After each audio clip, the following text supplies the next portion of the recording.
Most people equate Michelin with old school fine dining restaurants, which we're not. In the end of the day, it's about flavors. It's not about the fireworks of a technique. It's not about smoke coming out of your plate. It's about showcasing what Singapore cuisine is.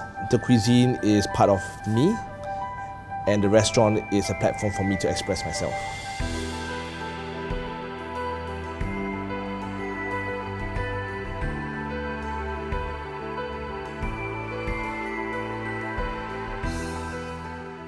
My name is Chef Han. I'm the chef owner of Restaurant Labyrinth. Basically, we take inspiration from the street, my childhood memories, my favorite food growing up in Singapore, and we interpret it in a different way, but yet still bearing the roots and hallmark of what is truly Singaporean. I used to study overseas for 3 years, and I realized that, I do miss Singapore food. Sometimes growing up in Singapore and having ready accessibility to hawker food, we actually take it for granted. Everything that I remake over here is based on food that I really like to eat myself the most. As a chef, tasting is so important. You can't taste something that you don't like to eat.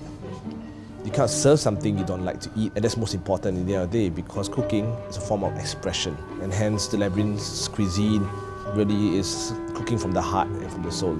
We've been around for 4 years coming. We have reinvented almost every local dish that you can find. Chicken rice, curry rice, laksa, nasi lemak. Most important, chili crab, because it's our signature dish. Yeah, we've done almost every single local food you can name off.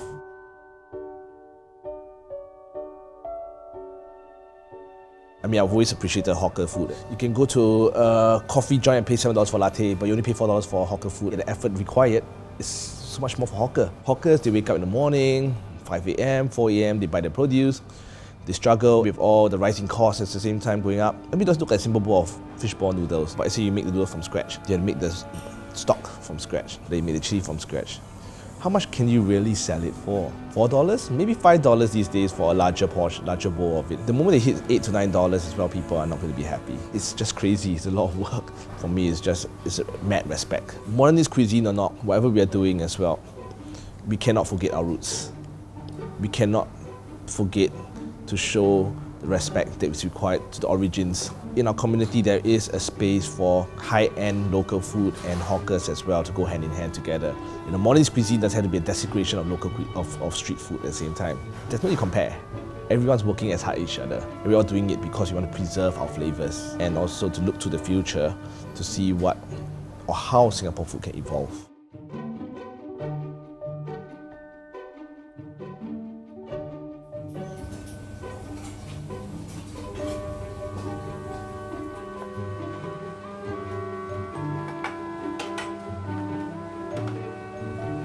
Today, confirm number 21 covers tonight. First reservation 6:30. Last reservation 8:30. 1 no raw food, 1 birthday. That's it. Alright, thank you. Right, thank you. The plan is that within the next 5 to 6 years, we will target to be 100% local restaurant. To reach 80% is simple. To reach the final 100 is tough. People think that we have no produce in Singapore. We do. We have hosts of things that we can use to reach 80%.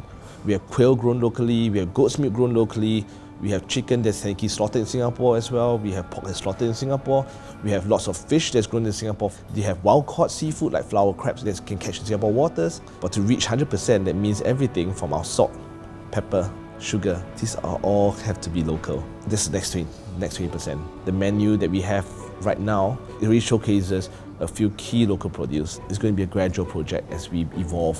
So it's a good long-term plan for us to reach a state whereby we can be proud to call ourselves a Singaporean restaurant serving Singapore cuisine. And so our philosophy, as I said, is then to champion whatever there is local, to create something that is truly uniquely local on the plate.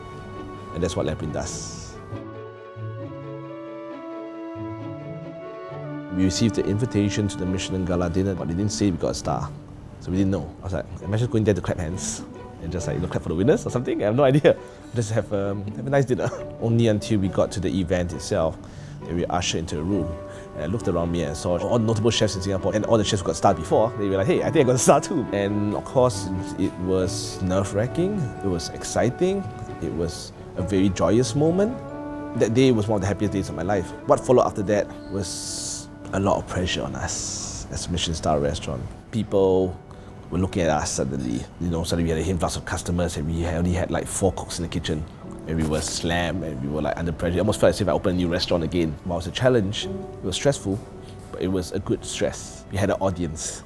Like every musician would like to play to our full house every night. Our efforts are paying off. The star is a validation or a reward, an affirmation of what we've been doing and what we will continue to strive for. I don't go to the kitchen and say, guys, we're going to target 2 stars next year. We don't work for stars. Well, it's a huge honor, and every chef, even myself, who wouldn't like to have 3 stars one day? But we like to believe that the stars will come as an award, a validation of what we are trying to do and champion as a restaurant. For me, it's really about enjoying the process and the journey. And most important, I always say, star or not, customers are the most important. They've got to be smiling when they walk out. They've got to be full. The reason why we cook is because there's no joy in cooking if there isn't anyone at the end of it to savor it and eat it. Smiling customers is more important than any awards out there.